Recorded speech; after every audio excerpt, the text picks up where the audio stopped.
Well, so let's continue in today's class. पिछली classes में हम लोगों ने उमैयद डायनेस्टी के बारे में काफी कुछ पढ़ा हुआ था. आज हम शुरू करेंगे अब्बासिद रेवोल्यूशन और उसके आगे.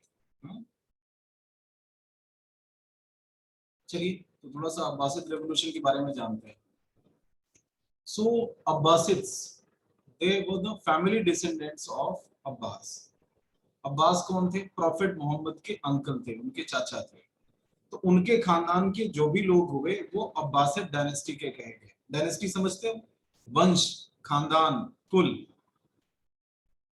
जो कि किसी बुजुर्ग से शुरू होता है. यानी पहले व्यक्ति से, उनके खानदान में जो भी व्यक्ति पैदा होता है वो अपने पूर्वज के नाम से जाना जाता है, उसके खानदान का जाना जाता है.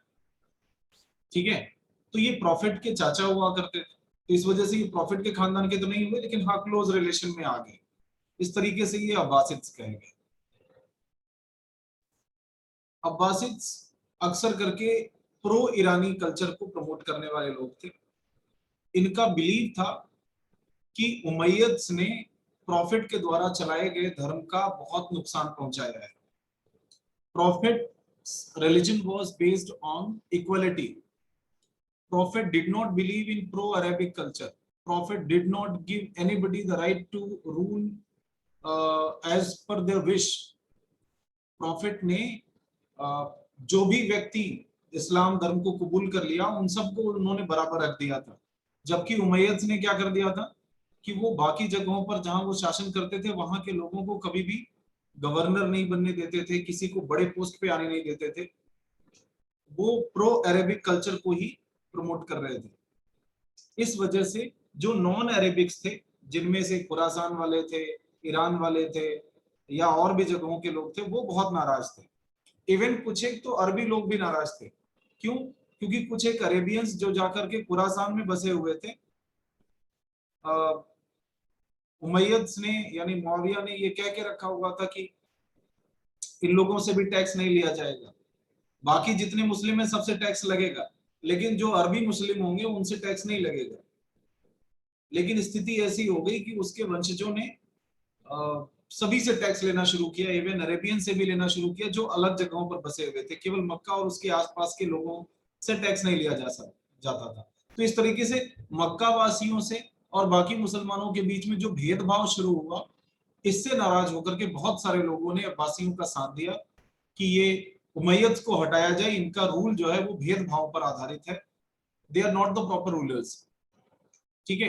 They distorted the original Islam of the Prophet, and that is why to restore the original Islam or the original teachings of Islam, Abbasids started a revolution that is called दावा. अब्बासियों ने जो रेवोल्यूशन शुरू किया था उसे क्या कहा जाता है? दावा. ठीक है.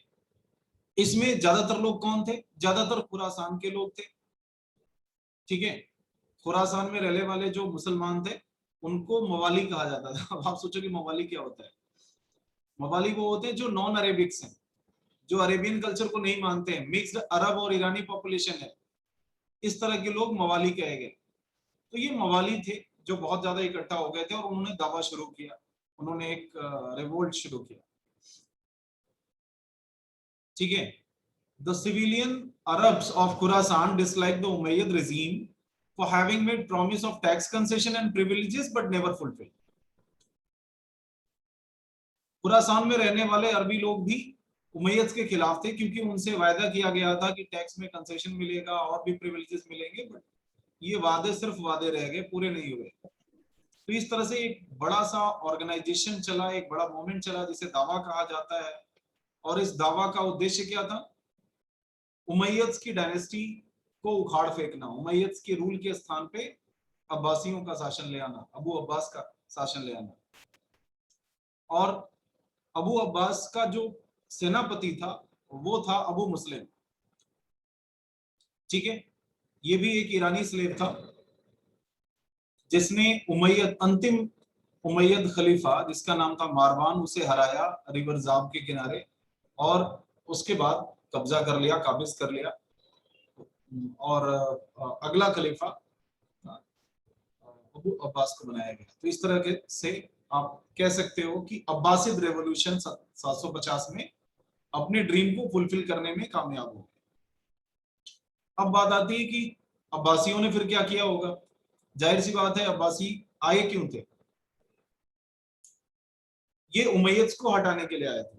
तो जाहिर सी बात है कि उमैयद ने जो काम किया होगा ये उनका उल्टा करेंगे। क्या उल्टा किया इन्होंने? अब्बासिद रूल में आते ही अरब इन्फ्लुएंस डिक्लाइन कर गया। यानी जो अभी अरबी कल्चर, अरबी लोग बहुत हावी हुआ करते थे पूरे इस्लामिक ट्रेडिशन में, उनको पीछे ढकेला जाना शुरू हुआ। उनकी जगह पर ईरानी कल्चर इंक्रीज हुआ। बात समझ में आ रही है? उमैयद अरबी कल्चर को प्रमोट कर रहे थे, अब्बासिद ईरानी कल्चर को। तो अब्बासिद आए, उन्होंने अरब कल्चर को दबाना शुरू किया और ईरानी कल्चर हावी हो गया। ऐसे में जरूरी ये भी था, क्योंकि आपको याद होगा ना कि जो उमैयद थे उन्होंने कैपिटल कहाँ बनाया हुआ था? उमैयद का कैपिटल याद है, आपने देखा था? उमैयद का कैपिटल दमिश्क हुआ करता था, डेमास्कस जिसको हम कहते हैं। अब आप यहाँ पे ध्यान से देखो, ये वाली जगह उमैयद की कैपिटल है, डेमास्कस। ठीक है, तो जाहिर सी बात है कि डेमास्कस को नई राजधानी अब्बासिद नहीं बना सकते थे। क्यों नहीं बना सकते थे? क्योंकि अब्बासिद ज्यादातर इस इलाके वाले लोग थे। ठीक है, खुरासान, यहाँ के लोगों ने बहुत साथ दिया था, तब जाकर के अब्बासिद ने कब्जा किया था और उमैयद डायनेस्टी को खत्म किया था। तो जाहिर सी बात है कि वो हर हाल में अपना राजधानी इधर से हटाएगा, डेमास्कस से हटाएगा और ईरान के साइड में ले आएगा। तो कहां लेके आए? वहां से लेके आए वो बगदाद। ठीक है, ठीक है, ये ईरान के ज्यादा पास पड़ता है, तो ये भी इराक में ही, लेकिन ये सीरिया में नहीं है, ये ईरान के नजदीक है। यहां पर इसलिए लेके आए क्योंकि यहां पर इन्हें इस पूरे इलाके की मदद मिल सकती थी। अच्छा, ये राजधानी यहां से उठा करके हेरात वगैरह भी ले आ सकते थे, यहाँ ले आ सकते थे। यहाँ ले आते तो इन्हें साथ तो फिर भी अच्छा मिलता, लेकिन फिर अब्बासिद का दोबारा से कब्जा यहाँ होने की संभावना थी। तो इस वजह से ये सिर्फ अब्बासिद के रेंज से बाहर निकल रहे थे, लेकिन बहुत दूर नहीं जा रहे थे। तो बगदाद को अगली राजधानी बनाई गई और ये बहुत खूबसूरत शहर बना।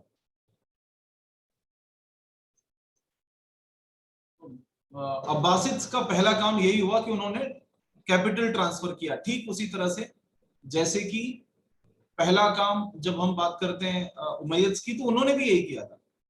उन्होंने भी मदीना से ट्रांसफर करके डेमास्कस ले आए थे और अब्बासिद ने डेमास्कस से ट्रांसफर करके बगदाद पहुंचा दी राजधानी।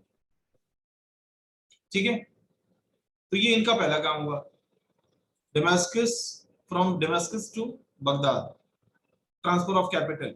इसके अलावा अरब इन्फ्लुएंस को डिक्लाइन किया जाने लगा, ईरानी कल्चर को प्रमोट किया जाने लगा।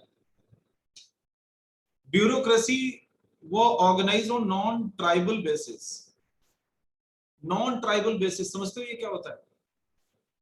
मतलब जो पहले ये फिक्स था कि केवल और केवल अरबी लोग ही ब्यूरोक्रेट्स बनेंगे, अधिकारी बनेंगे, इन्होंने खत्म करा दिया। कोई भी अधिकारी बनेगा, और खास करके इराक और खुरासान के लोगों को ज्यादा महत्व दिया जाने लगा अरब और सीरिया की जगह। ये भी एक बड़ा परिवर्तन है।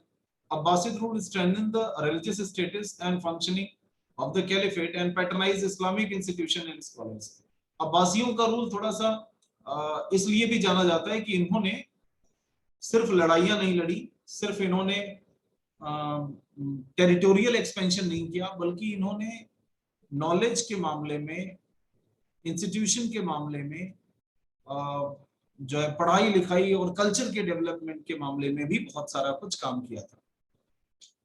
आपको याद है, एक चीज आपको बताऊं गजब की, आपको जान के बड़ी हैरानी होगी। आप जो 1 2 3 4 लिखते हो, लिखते हो कि नहीं लिखते हो?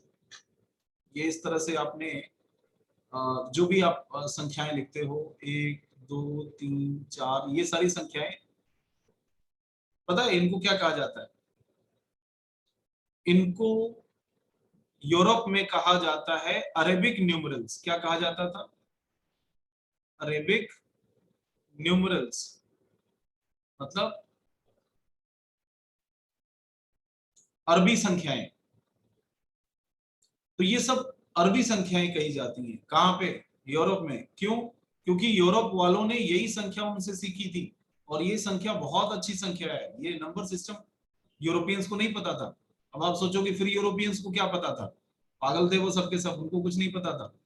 वो एक लिखना हो तो एक लाइन खींचते थे, दो लिखना हो तो दो लाइन खींचते थे, तीन लिखना हो तीन खींचते थे, और चार के लिए ऐसे लिखते थे, और पांच ऐसे, ये रोमन कहा जाता है। समझ में आया? ये रोमन नंबर्स ही यूरोप में चला करते थे, उनको इसी की जानकारी थी, उनको ये वाला जानकारी नहीं था। इसका क्या है, ये लिमिटेड है, ये बहुत ज्यादा आप लिख भी नहीं सकते हो। अगर आपको जो है 8,978 ऐसे कुछ लिखना पड़े तो आपकी जान निकल जाएगी ये फालतू में लिखने में। ना तो उतना याद हो पाएगा, ना ठीक से आप लिख पाओगे, और फिर गुणा भाग जोड़ घटाना दुनिया भर की चीजें, you can't handle such a great numbers. इतना लंबा लंबा नंबर आपके बस का नहीं है। तो यूरोपियंस बहुत परेशान थे, उन्हें अरेबियंस ने ये वाला नंबर सिखा दिया। और ये नंबर इतना आसान है कि इसमें केवल 10 संख्याएं आपको याद करनी है। 0 1 2 3 4 5 6 7 8 9, बस 0 से लेके 9 तक। और उसके बाद 0 0 बढ़ाते जाओ, संख्याएं बढ़ती जाएंगी। सबसे आसान न्यूमरल्स ये हैं, ठीक है। अब ये इतना सुंदर न्यूमरल्स अरेबियंस ने सिखाया यूरोपियंस को, यूरोपियंस प्रभावित हुए और इसका नाम रख दिया अरेबिक न्यूमरल्स। अब बात आती है कि क्या सच में अरेबियंस ने ही ये सिखाया था? ये अरेबियन की बहुत बड़ी देन है क्या? नहीं। अरब में इसी नंबर को कहा जाता है हिंदसा। इसको क्या कहते हैं? हिंदसा। So this number is known as Hindsa. Where? In Arabia. इसका मतलब ये हुआ कि ये नंबर्स पहले हिंदुस्तान में हुआ करते थे, और ये नंबर्स इंडिया से सीखे गए हैं अरेबियंस के द्वारा, और अरेबियंस ने इसे पहुंचाया है यूरोप में। ठीक है। और ये सब कब हुआ था? ये सब के सब हो रहा था जब अब्बासी खलीफा आए। अब्बासी खलीफाओं में बड़े सारे बहुत अच्छे खलीफा हुए, खास करके हारून अल रशीद, जिसका नाम आप लोगों ने पता नहीं सुना है कि नहीं सुना है। हैव यू एवर हर्ड हारून अल रशीद? ये कौन था, कब शासन किया? ये एक अब्बासी खलीफा था, और इसका जो शासन का वर्ष है, the year of his rule, वो है 786, सॉरी 786। कुछ याद आया? ये बहुत ही इंपॉर्टेंट वर्ष माना जाता है, ये बहुत इंपॉर्टेंट नंबर माना जाता है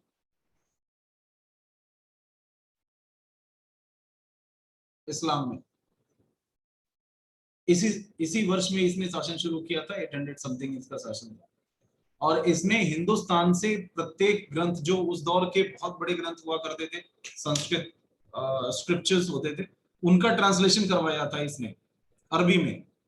और इस तरह से हिंदुस्तान का सारा ज्ञान अरब में चला गया। फिर अरब से वो यूरोप घूमा, और फिर यूरोप वाले कहने लगे हम बड़े जानकार हैं। खाक जानकार हो यार, हमारी ज्ञान पर तुम उछल रहे हो। हाँ, ये अलग बात है कि हमने छुपा के रखा था, हमने उसको फैलाने का काम नहीं किया, फैलाने का काम अरेबियंस ने किया था। They maintain magnificent imperial architecture, ये सारी चीजों की कोर्ट सेरेमनीज इन्होंने शुरू कराया। So all these things, all these credits goes to Abbasids.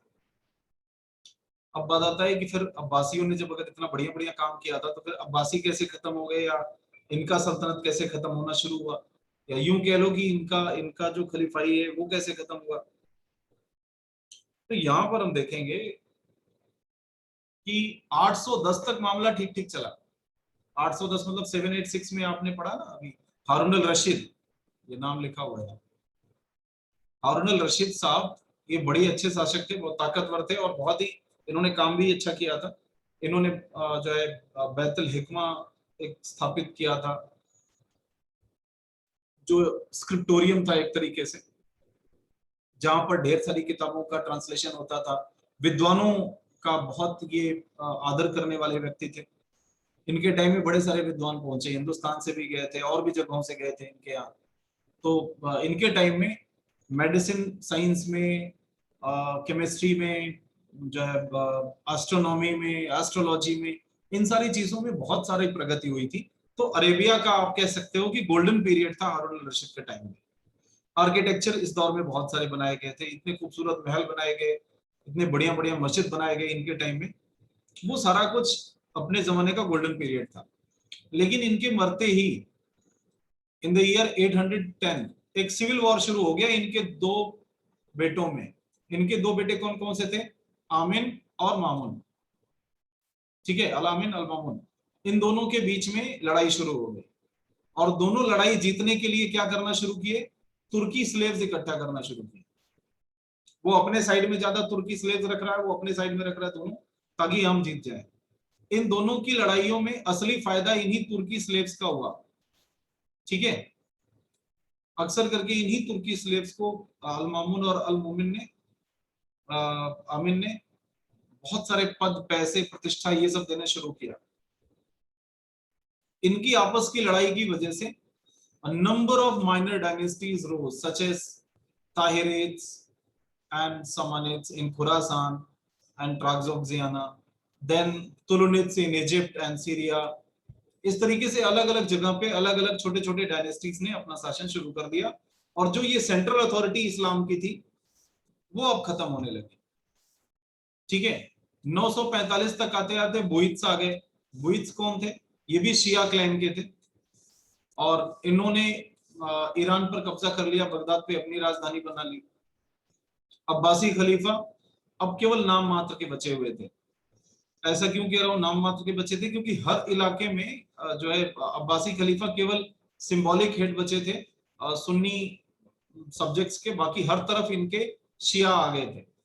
अब आपको हम एक मैप के जरिए आपको बता दें कि बेटा अगर ये मैप आप देख रहे हो तो इस मैप में ये पूरा इलाका बुइत्स के हाथ में चला गया। बुइत्स कौन थे? शियास वंश से थे। ये पूरा इलाका फातिमिद्स के हाथ में आ गया। फातिमा कौन थी? फातिमा भी शिया जो है फॉलोवर थी। ठीक है, फातिमा वही अली की बीवी थी, तो जाहिर सी बात है अली के फॉलोवर तो शिया ही थे। तो फातिमिद से यहाँ आ गए, बुइद से यहाँ आ गए, दोनों साइड से इन्होंने कब्जा कर रखा था। बस थोड़ा सा इलाका बचा हुआ था, यही था जहां पर अभी भी अब्बासी खलीफा हुआ करते थे या सुन्नी हुआ करते थे। तो आप एक और तरीके से ये समझ सकते हो कि इतना इधर शिया हो गए, इतना इधर शिया हो गए, तो अब सुन्नी बचे कहां? बस सिर्फ इतना, इराक, सीरिया, बगदाद, ये सब इलाका बस सुन्नियों का था। और जो सुन्नी खलीफा हुआ करते थे इस दौर में वो कौन से थे? अब्बासिद्स। तो ये अब्बासिद्स बहुत परेशान रहने लगे। अब क्या करें, इधर भी उनके दुश्मन है, इधर भी दुश्मन है। ये सुन्नी है, इधर शिया, इधर शिया। अब्बासियों को बचने के लिए कोई जगह नहीं। तो अब्बासियों ने क्या करना शुरू किया? इन्होंने टर्की स्लेव्स को अपने में मिलाना शुरू किया। इधर वाले जितने इलाके थे ना, इधर बड़े सारे स्लेव्स रहते थे। दरअसल खास करके ये जो इलाका है आपका रशिया का, उस इलाके में बहुत ठंड पड़ती थी, और यहाँ के लोग जो है अक्सर करके भाग करके इधर जाया करते थे, और यहाँ पर अलग अलग जगहों पर बसे हुए थे। लेकिन ये बहुत हार्श कंडीशन में रहने के आदती थे, बहुत सारा लड़ाई झगड़ा करते थे। इनके छोटे छोटे ट्राइब्स थे, खास करके इनमें महत्वपूर्ण ट्राइब वही टर्की ट्राइब है, टर्की तुर्क्स का। तो तुर्कों को अपनी सेना में शामिल करना अब्बासियों ने शुरू किया। तो आप यूं कह सकते हो कि अब्बासिद खलीफा बहुत कमजोर हो गए थे, क्योंकि उनके हर साइड में शिया वंश के लोग आ गए थे। खास करके जैसे फातिमिद्स आ गए थे, जो फातिमा के डिसेंडेंट्स थे। वो नॉर्थ अफ्रीका माने वही इजिप्ट के आसपास उन्होंने शासन करना शुरू किया था। ये बात है 969 की। तो ऐसे में तुर्क जो कि नोमैडिक ट्राइब्स थे, सेंट्रल एशिया के स्टेपी से आते थे, ये अच्छे खासे स्किल्ड राइडर्स थे, वॉरियर्स थे, और इन्हें अब्बासियों ने अपनी सेना में शामिल किया। सिर्फ अब्बासियों ने ही नहीं, बल्कि समानिद्स ने भी, बुइद्स ने भी इन्हें स्लेव सोल्जर के रूप में अपने यहाँ अपनी सेना में शामिल करना शुरू किया। और ये तुर्की जो थे वो बड़े ही लॉयल होते थे, मतलब प्राण चले जाए इनके लेकिन वफादारी नहीं छोड़ते थे। मिलिट्री एबिलिटीज भी इनके पास बहुत थी। तो इन सारे कारणों से जो तुर्की स्लेव हुए वो बहुत इंपॉर्टेंट हो गए। और ऐसे में जो स्लेव बहुत ईमानदार होता था, बहुत ताकतवर होता था, बहुत वफादार होता था, ऐसे स्लेव्स को जो खलीफा होते थे, खास करके अब्बासी खलीफा, वो उन्हें कोई एक जागीर दे देते थे, कोई इलाका दे देते थे अपने अंडर में शासन करने के लिए, और उनका नाम रख देते थे सुल्तान, मतलब उन्हें स्लेवरी से आजादी देकर के सुल्तान बना देते थे। तो जो शुरू के सुल्तान रहे हैं वो कोई राजा नहीं रहे हैं, ऑल सुल्तान्स वर स्लेव्स ओनली, वो सब के सब गुलाम थे। और इसी वजह से गुलाम वंश की शुरुआत होती है, यही वंश गुलाम वंश कहा गया है, राइज ऑफ सल्तनत। ठीक है, अब सल्तनत यानी सुल्तानों की शुरुआत कहां से हुई, कौन कौन से स्लेव्स थे जो पहले सुल्तान बने। तो सबसे पहले जो सल्तनत शुरू हुई वो गजनवी सल्तनत थी। गजनवी समझते हो, वही गजनी, मोहम्मद गजनवी याद है। यहाँ से थोड़ा थोड़ा इंडियन हिस्ट्री भी आप अगर पकड़ लो, जिसने सोमनाथ का मंदिर लूटा था, जिसने जो है कुल 25-26 सालों में लगभग 17-18 बार आक्रमण किया था, जिसने नॉर्थ वेस्टर्न पंजाब और पाकिस्तान और गुजरात वाला पूरा इलाका तहस नहस कर डाला था, पहला हिंदुस्तान पे आक्रमणकारी, इस्लामिक आक्रमणकारी या टर्की आक्रमणकारी आप कह सकते हो, यही था। ठीक है, सो गजनवी सुल्तनत, इसकी शुरुआत अलब्तगीन ने करी थी 961 में, और उसके बाद इसका लड़का हुआ गजनवी, मोहम्मद गजनवी जिसको हम कहते हैं। गजनवी इसका नाम नहीं था, गजनवी तो जगह का नाम है, गजनी वहां से था, इस वजह से गजनवी कहा गया, नाम तो इसका मोहम्मद था, तो मोहम्मद ऑफ गजनी कहते हैं, गजनी का मोहम्मद। ठीक है, इसने एक मिलिट्री डायनेस्टी शुरू करी जो कि स्लेव डायनेस्टी हुआ करती थी। इनकी सेना में तुर्क भी शामिल थे और इंडियन भी शामिल थे। अब आप ये नहीं कह सकते हो कि इंडियन शामिल नहीं थे, महमूद गजनी की सेना में इंडियन भी शामिल थे। एक तो सेना का बड़ा अधिकारी भी था जो हिंदू था। तो आप सोचोगे कि महमूद गजनवी के साथ हिंदुस्तान पे अटैक करने वाला सिर्फ मुसलमान ही नहीं हुआ करते थे, उसमें हिंदू भी शामिल थे, उसका नाम तिलक था। The Abbasid caliphs were not rivals, but a source of legitimacy for Ghaznavids. Abbasi खलीफा गजनवियों से अपना नुकसान नहीं समझते थे, वो मानते थे कि ये हमारे सपोर्टर हैं, ये हमारे पैरेलल नहीं है। तो अब्बासी खलीफा अपने आप को सिंबॉलिक हेड मानता था, और real head actually military head वो गजनी के ये सारे सुल्तान हुआ करते थे, जिनमें महमूद था। ठीक है, महमूद चूंकि वो एक गुलाम का लड़का था, इस वजह से उसे अपनी स्थिति पे बड़ा तरस आता था, उसे पद की बड़ी लालसा थी, और खलीफा ने जब उसे सुल्तान की पदवी दे दी कि तुम सुल्तान हो, तो वो इतना वफादार हो गया कि उसने कहा पूरी दुनिया जीतेंगे और खलीफा के नाम पर दे देंगे। इसका मतलब हुआ कि जिस खलीफा ने उसकी इज्जत अफजाई करी है, जिसने उसकी इज्जत बढ़ाई है, गुलाम से उसे सुल्तान की उपाधि दे रखी है, वो डेफिनेटली उसके लिए काम तो करेगा ही करेगा। तो इस वजह से वो गाजी बनकर के, बुत शिकन बनकर के तो दौड़ना शुरू किया, और पूरे दुनिया को ही इस्लाम में कन्वर्ट करने की कोशिश करने लगा। खुदा का कहर ही था एक तरीके से देखा। So the caliph was willing to support Sunni Ghaznavids as counterweight to Shia power. अब आप सोचोगे कि ये जो अब्बासिद थे खास करके, वो गजनी के सुल्तानों की क्यों इतनी सपोर्ट कर रहे थे। सपोर्ट करने का उनका कारण ये था कि उनके खुद के दोनों साइड में सिया थे, तो सुन्नियों को अगर कंसोलिडेट होना है तो उन्हें किसी मिलिट्री ताकत के अधीन तो होना ही पड़ेगा। तो वो मिलिट्री ताकत उन्हें गजनी के तुर्कों से मिल गई, इस वजह से वो उनको कंसोलिडेट करना शुरू किया, उनको सपोर्ट करना शुरू किया। ऐसे में सिर्फ गजनी के ही तुर्क नहीं थे, सेल्जुक तुर्क भी थे जो तुरान से आते थे, वो भी सोल्जर के रूप में पहले शामिल हुए और उसके बाद शासक बन गए। इनमें दो भाई बहुत इंपॉर्टेंट हैं जिनके नाम है तुगरिल और चगरिल। ये सेल्जुक तुर्क हैं। तो गजनवी तुर्क कौन था, महमूद। सेल्जुक तुर्क कौन हुए, तुगरिल और चगरिल। ठीक है, taking advantage of the chaos following the death of Mahmud of Ghazni, the Seljuk Turks conquered Khorasan in 137 and made Nishapur their first capital. इन दोनों में पहले कौन शुरू हुआ, पहले सेल्जुक तुर्क आए थे या फिर पहले गजनवीद आए थे? तो पहले गजनवीद आए। पहले मोहम्मद ने शासन करना शुरू किया। लेकिन मोहम्मद के मरने के बाद मोहम्मद ने अंतिम अटैक जो है वो सोमनाथ पर ही किया हुआ था 1026 में, और उसके बाद फिर कुछ ही दिनों में वो मर जाता है। उसके मरने के बाद 137 तक आते आते गजनी का सल्तनत खत्म हो जाता है, और उनकी जगह पर जो सेल्जुक तुर्क थे, जिनकी हम बात कर रहे हैं तुगरिल और चगरिल, इन्होंने निशापुर में अपना कैपिटल बनाया, और उसके बाद उन्होंने पर्शिया, इराक, इन सारी जगहों पर अपना कब्जा जमाना शुरू किया। 1055 तक आते आते बगदाद पर भी इनका शासन हो गया। जाहिर सी बात है, अब्बासियों ने एक काम सिर्फ सीखा था कि ताकत जिसकी हो उसे ही सुल्तान घोषित कर दो, खुद खलीफा बने रहो। वो जानते थे हमारे पास इतनी ताकत नहीं है कि हम किसी को हरा पाए, तो बस वो आशीर्वाद देने का काम करते थे। आज तुम ज्यादा ताकतवर हो तो तुम्हें आशीर्वाद दे देंगे, वो है तो उसको दे देंगे। इस तरीके से अब्बासिद खलीफा अपनी पद बचाने के लिए, पावर तो खत्म हो चुका था, केवल पोस्ट बची थी खलीफा की, उसको बचाने के लिए वो हमेशा तुर्की सुल्तानों को, तुर्की स्लेव्स को सुल्तान बनाया करते थे और उन्हें अपना आशीर्वाद दे देते। खलीफा अल कईम, ये भी वही बगदाद के खलीफा ही हैं, अब्बासिद वंश के। इन्होंने तुगरिल बेग को सुल्तान की उपाधि दी, ठीक है।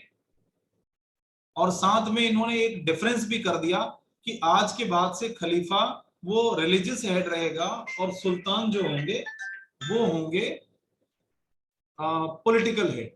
तो इस तरीके से इन्होंने पॉलिटिकल अथॉरिटी और रिलीजियस अथॉरिटी को सेपरेट कर दिया। किसने? अल कईम। तो ये नाम याद कर लेना बेटा। अल कईम को क्यों याद करते हैं हम? Because Al Qaim did one thing, he separated political power from religious authority. इन्होंने क्या, इसके पहले क्या होता था, जो खलीफा होता था वो पॉलिटिकली भी हेड होता था, रिलीजियसली भी होता था। लेकिन अब खलीफा सिर्फ और सिर्फ इस्लाम का हेड है, टेरिटरी का हेड नहीं है, ऐसा उन्होंने कर दिया। उसके बाद दोनों सेल्जुक ब्रदर्स कुछ समय तक शासन करते हैं। फिर उनके खत्म हो जाने के बाद गौर वंश आ जाता है, जिसमें मोहम्मद गोरी हुआ। आगे चल करके नाम तो सुना ही होगा उसका, शमशुद्दीन मोहम्मद गोरी। तो इस तरीके से ये जो अभी खलीफाओं के हाथ में पावर थी, वो पावर हट करके सल्तनत में आ जाती है। और सिंपल सा उसका एक कारण था कि जो तुर्की स्लेव्स थे वो बहुत ही बढ़िया लड़ाके थे, बढ़िया सोल्जर थे। उनकी मदद के बगैर सुन्नी अपने आप को बचा नहीं सकते थे, क्योंकि सुन्नियों के दोनों साइड में शिया हावी थे, एक तरफ फातिमिस, दूसरी तरफ में बुइद्स। अब क्रूसेड, या हम जिसको कहते हैं जिहाद, धर्म युद्ध, ये शुरू होता है। ये क्यों शुरू होता है? कारण मैंने पहले भी आपको बता के रखा हुआ है कि जेरूसलम, आपको याद है कल के डिस्कशन में आया था कि अरब्स ने जेरूसलम पे 638 में कब्जा कर लिया। ये हमेशा से ये क्रिश्चियन जो है प्लेस रहा है, प्लेस ऑफ वर्शिप रहा है, क्योंकि ये जीसस के क्रूसिफिकेशन और जो है रिजरेक्शन से रिलेटेड है। यहीं पर क्रूसिफाई किया, क्रॉस पे चढ़ाया गया था जीसस को। यहीं पर वो जो है तीसरे दिन उठ गए थे, जाग गए थे, जिसको गुड फ्राइडे कहते हैं। So Christians wanted to recover Jerusalem, and this was an important factor for the crusade. तो हमेशा से क्रिश्चियन चाहते थे कि जेरूसलम वो आजाद रहे, वो क्रिश्चियंस के कब्जे में रहे, लेकिन इस्लामिक कब्जा उन्हें बर्दाश्त नहीं हुआ। तो ये एक बड़ा कारण था, इसको आप याद रखें। चलिए इसके बाद की कहानी हम लोग कल पढ़ेंगे। ओके।